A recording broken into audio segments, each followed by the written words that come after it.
नमस्कार मित्रांनो, तुमचं स्वागत आहे आपल्या कम्प्युटर सर्च 2.0 मराठी यूट्यूब चॅनलमध्ये। आणि आज आपण सेशन 40 सोडवणार आहोत।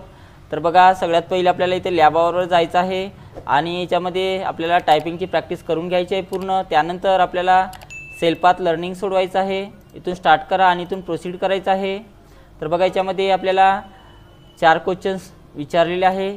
चालू करा। तर बघा, पहिला क्वेश्चन, रेडी टेम्पलेट शोधण्यासाठी योग्य URL शोधा म्हटलेला आहे। तर योग्य URL कोणता आहे बघा, तर हा सुरुवातीचाच आहे। त्यानंतर सबमिट करा। नेक्स्ट, आपण आपल्या प्रेझेंटेशनमध्ये शेप इन्सर्ट करू शकत नाही म्हटलेला आहे। तर करू शकतो आपण, तर हा उत्तर चूक आहे। नेक्स्ट, आपण प्रेझेंटेशन डॅश डॅश एक्सटेन्शनसह सेव्ह करू शकतो म्हटलेला आहे। तर कोणत्या एक्सटेन्शननं सेव्ह करू शकतो बघा आपण, तर PPTX करू शकतो। त्यानंतर बघा, आपण डॉक्युमेंट डाउनलोड करू शकत नाही म्हटलेलं आहे। तर चूक आहे, करू शकतो आपण सर्वच। त्यानंतर येस करा आणि त्यानंतर गो टू होमवर क्लिक करायचं आहे। त्यानंतर बघा, नॉलेज चेक सोडवायचा आहे। तर नॉलेज चेकवर जा आणि इथून स्टार्ट एक्झामवर क्लिक करा। त्यानंतर इथून नेक्स्ट करायचं आहे। नेक्स्ट केल्यानंतर बघा, पहिल्या क्वेश्चन आलेला आहे नॉलेज चेकचा। जटिल माहिती चटकन व सुलभपणे सादर करण्याच्या हेतूने माहिती, डेटा किंवा ज्ञान याची ग्राफिक वा व्हिज्युअल रिप्रेझेंटेशनच्या माध्यमातून केलेली प्रस्तुती म्हणजे डॅश डॅश पोस्टर्स आहे म्हटलेलं आहे। तर इन्फोग्राफिक्स आहे त्याला म्हटले जाते।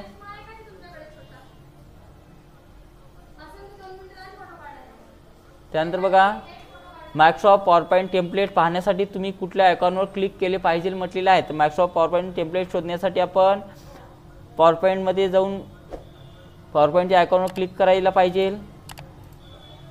पुढीलपैकी कोणता पर्याय इन्फोग्राफिक पोस्टर दाखवतो म्हटलेला आहे। तर बघा, हा वाला आहे सेकंड नंबरचा।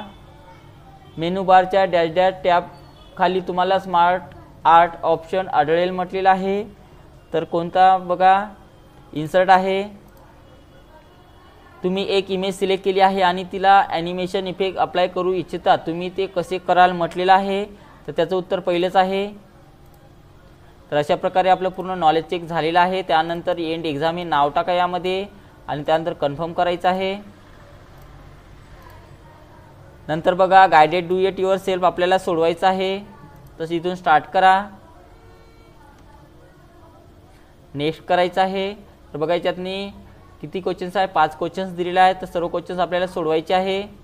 इथून स्टार्ट करा पहिला क्वेश्चन्स। दिलेल्या प्रेझेंटेशनमध्ये स्लाइड नंबर 1 सिलेक्ट करा म्हटलेला आहे। तर स्लाइड क्रमांक 1 सिलेक्शन करा आणि त्याचे विथ आपल्याला चेंज करायचे आहे। विथ आणि हाईट चेंज करायची आहे।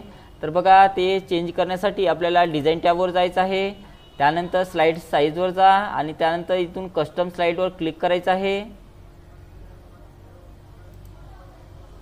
आणि यामध्ये बघा, आपल्याला विथ आणि हाईट दिलेली आहेत, सेंटीमीटरमध्ये आहे।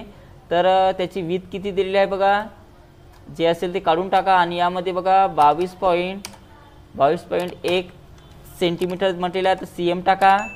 त्यानंतर हाईटमध्ये 26.6 सेंटीमीटर टाकायचं आहे। तर हाईटमध्ये जा, जे असेल ते काढून टाका। याच्यामध्ये 26 आपल्याला 6 टाकायचं आहे। त्यानंतर C आणि M टाईप करा त्याच्या पुढं।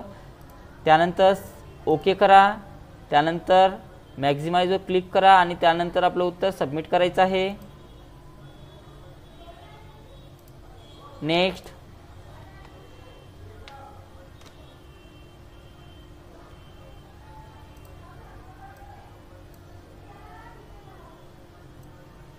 त्यानंतर आहे बघा, दाखवण्यात आलेल्या प्रेझेंटेशनमध्ये स्लाइड नंबर 2 ओपन करा म्हणते आहे।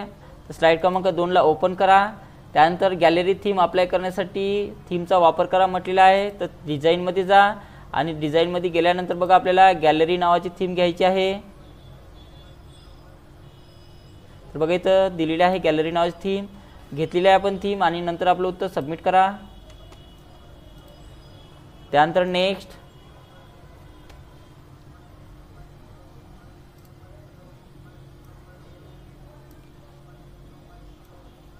दाखवण्यात आलेल्या प्रेझेंटेशनमध्ये स्लाइड नंबर 3 मध्ये दिलेले टेबल सिलेक्ट करा म्हटलेलं आहे। तर स्लाइड क्रमांक 3 मध्ये जा आणि जो टेबल इथं दिलेला आहे त्याला मी सिलेक्शन केलेला आहे।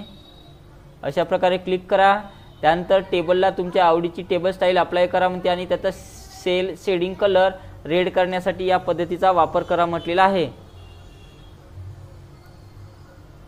तर त्याला टेबल स्टाईल द्यायची आहे। तर डिझाईनमध्ये जा, टेबल स्टाईलमध्ये जायचं आहे आणि कोणती म्हटलेलं आहे,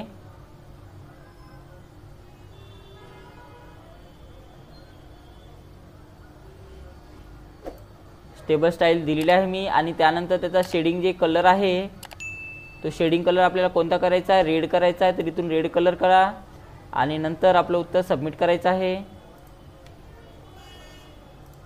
नेक्स्ट,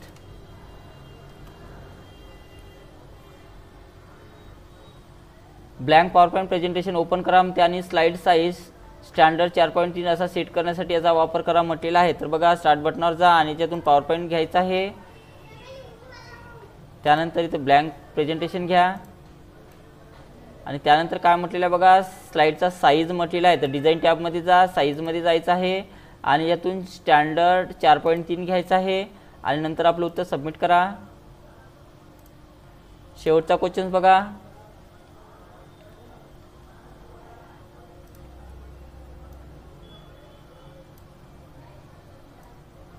दिलेल्या प्रेझेंटेशनमध्ये स्लाइड नंबर 4 सिलेक्ट करा म्हटलेला आहे। तर स्लाइड क्रमांक 4 ला सिलेक्शन करा आणि याचा बॅकग्राऊंड कलर आपल्याला ग्रीन करायचा आहे। तर बॅकग्राऊंड कलर ग्रीन करण्यासाठी आपल्याला कशाचा वापर करा म्हणते, डिझाईनमध्ये जा, कस्टमाइज ग्रुपमध्ये जायचं आहे।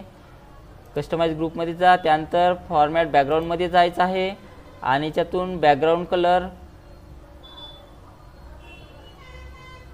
कोणता करायचा आहे, ग्रीन करायचा आहे। तर ग्रीन कलरमध्ये जा आणि याच्यातून ग्रीन कलर घ्यायचा आहे अशा प्रकारे आणि नंतर आपलं उत्तर सबमिट करा।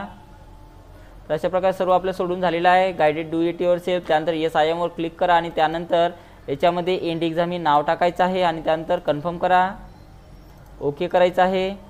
त्यानंतर बघा आपल्याला सिम्युलेशनचे क्वेश्चन सोडवायचे आहे। इथून स्टार्ट करा,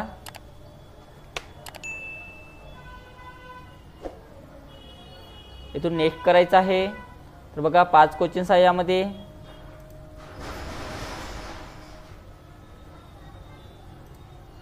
MS पॉवरपॉईंट हे वर्गात साहित्य सादर करण्यासाठी आणि विद्यार्थ्यांना शिकण्यास प्रोत्साहन देण्यासाठी एक प्रभावी साधन असू शकते। तर MS पॉवरपॉईंटमधील इन्फोग्राफिक पोस्टर म्हणून सर्च बारमध्ये टेम्पलेट शोधा म्हटलेलं आहे। तर सर्च बारमध्ये जा, इथे टेम्पलेट सर्च करायचं आहे आणि याच्यातून आपल्याला कोणतं सांगितलेलं आहे, इन्फोग्राफिक,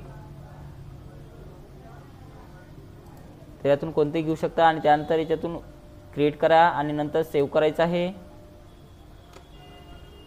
नेक्स्ट, बोल्ड मजकूर एक टायपोग्राफिक पदानुक्रम स्थापित करू शकतो जो माहितीचे सापेक्ष रँकिंग दर्शवतो। म्हणून निवडलेल्या मजकुराला बोल्ड लागू करा म्हणते आणि अधिक पाणी का प्यावे। बघा याला सिलेक्शन करून घ्या आणि याला बोल्ड करायचं आहे, नंतर सबमिट करा किंवा सेव्ह करा। नेक्स्ट, आकार तुम्हाला डायनॉमिक प्रेझेंटेशन तयार करण्यात मदत करतात जे तुमच्या प्रेक्षकांना प्रभावित करतात। आता दिलेल्या प्रेझेंटेशन ओल आकार घाला म्हटलेला आहे। तर ओल नावाचा आकार घालायचा, तर इन्सर्टमध्ये जायचं आहे, शेपमध्ये जा आणि याच्यातून बघा ओल इथं दिलेला आहे